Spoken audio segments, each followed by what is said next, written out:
Hi everyone, my name is Amrita Roy. आज मैं आपको एक सोलर प्लैनेट के बारे में बात करना चाहती हूँ जो है 5th planet from the sun, that is Jupiter यानी बृहस्पति। तो इसके लिए माइथोलॉजी में एक स्टोरी है, तो उससे हम जानने की कोशिश करेंगे कि व्हाट जुपिटर इज़। क्या है कि ऋषि अंगिरा और उसके पत्नी ने दोनों मिलकर एक व्रत किए थे। उनके साथ जुड़े थे सनत कुमार। तो उन्होंने मांगा कि हमको एक ऐसा पुत्र मिले जिसको बहुत विजडम और नॉलेज हो और जो सबका भला करे, सबका दोष माफ़ कर दे। तो उन्होंने फिर वो व्रत समाप्त होने के बाद उनको एक पुत्र मिला जिनका नाम है बृहस्पति। वो इतने नॉलेजेबल थे कि वो बहुत छोटी उम्र में ही बृहस्पति संहिता बोल के एक ग्रंथ लिख डाले। तो अभी क्या हुआ कि what Jupiter actually, Jupiter represents your wisdom, your knowledge. आपका अगर कोई बहुत प्रॉब्लम हो रहा है, कोई अगर आपको बचाता है, वो जुपिटर या फिर बृहस्पति होते हैं।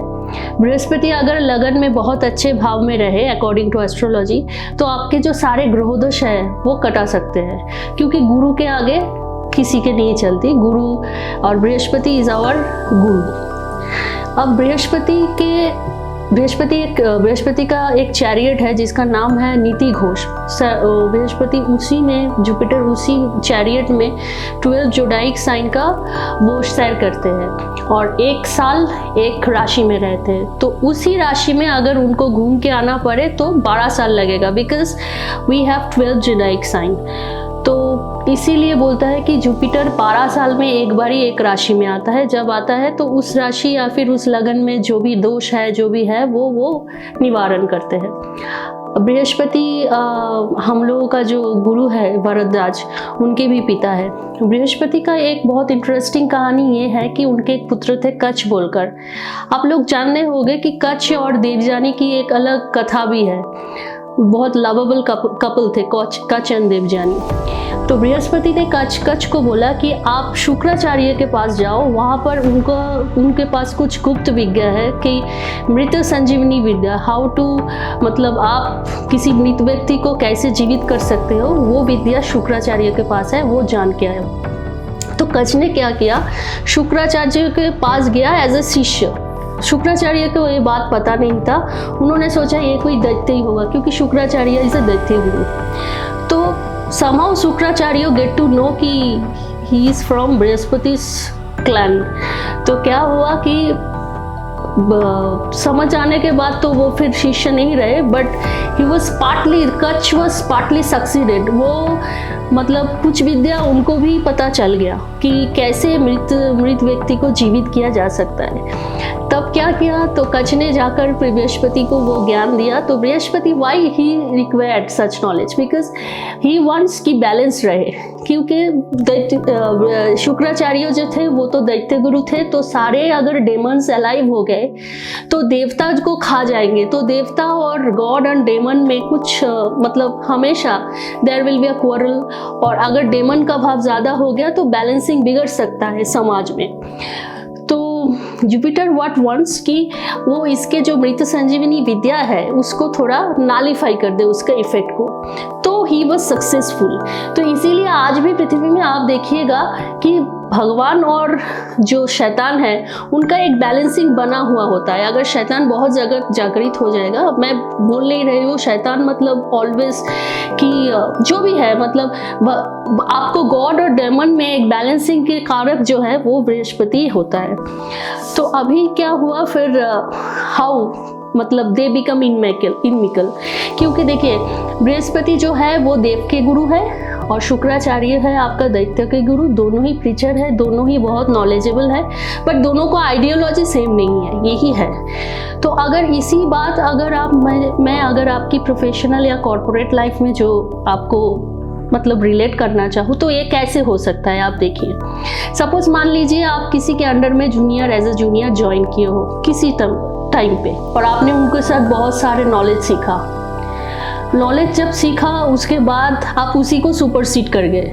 ऐसा अगर कुछ सिचुएशन होता है जहाँ पर आपको सुपरसीड कर जाए या फिर आप में वो देखिएगा, दोनों में फिर आपका ईगो प्रॉब्लम आ जाएगा कि अच्छा तो they become unfriendly to each other. और कभी कभी ये बेनिफिट भी हो सकता है कि अगर आपके साथ उसके बृहस्पति या फिर आपके जो आपको सिखाता है वो आपका बृहस्पति है, जो आपको सिखाता है दुष्ट बुद्धि वो शुक्राचार्य है। तो अगर ये दोनों मिलजुल जाए किसी हॉरोस्कोप में, आपका अच्छा भी हो सकता है, आपका प्रमोशन भी हो सकता है। बट देख उसका मतलब मैं यही बोलना चाहती हूँ कि दोनों का मतलब मोटिव सही होना चाहिए।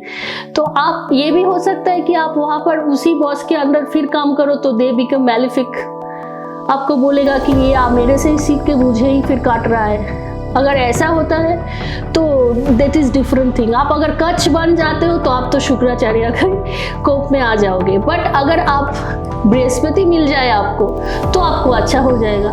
तो ऐसे ही मैं बोल रही हूँ कि मैं ये बोलना चाहती हूँ कि आपको कच्छ मान के चलिए। आपको अगर आपका बॉस एज ए शुक्राचार्य मिल गया तो आपके लिए अच्छा नहीं होगा। किसी दूसरी जगह में जाकर, किसी दूसरे कंपनी में जाकर आपका क्या होगा, वहाँ पर एक इनमिकल पोजीशन हो जाएगा। आपको मारेगा नहीं, काटेगा नहीं, बट आपको क्या होगा, आपका प्रमोशन अटक जा सकता है। बट आप उसी जगह अगर बृहस्पति के साथ चले जाए एज ए कच्छ तो आपका प्रमोशन सब कुछ अच्छा हो जाएगा। So that is actually a catalyst, nothing और मोर देन दैट। तो इसीलिए आपको क्या करना है, आपका बृहस्पति अगर कमज़ोर हो तो वो तो सारा दोष कटा सकता है। बट अगर आपको लगता है कि आप किसी एस्ट्रोलॉजर को दिखा के आपका बृहस्पति थोड़ा कमज़ोर है तो आप क्या करेंगे, बृहस्पति रिप्रेजेंट्स लॉर्ड विष्णु, तो आप विष्णु सहस्त्र नाम सुन सकते हैं क्योंकि बहुत कठिन है, संस्कृत वर्ड है। विष्णु सहस्त्र नाम जो है उसका वर्डिंग्स बहुत टफ है। आप सुन सकते हैं, सुबह 40 to 30 मिनट्स का एक वीडियो आता है, आप किसी भी यूट्यूब चैनल में आपको मिल जाएगा। या फिर आप पाठ कर सकते हैं हर बृहस्पतिवार को, इससे आपका बृहस्पति बहुत मजबूत होगा। और बृहस्पति को मजबूत करने का और उपाय एक है, अगर आप तंत्र मंत्र में नहीं जाना चाहते, जितने भी छोटे बालक बालिकाएं हैं उसको अगर आप बुक्स या आपके अकॉर्डिंग टू योर विश और अकॉर्डिंग टू योर कैपेसिटी कुछ बुक्स या कुछ आप उसको खरीद के दिए, उसको थोड़ा नॉलेज दिए, कंसल्टेंसी दिए।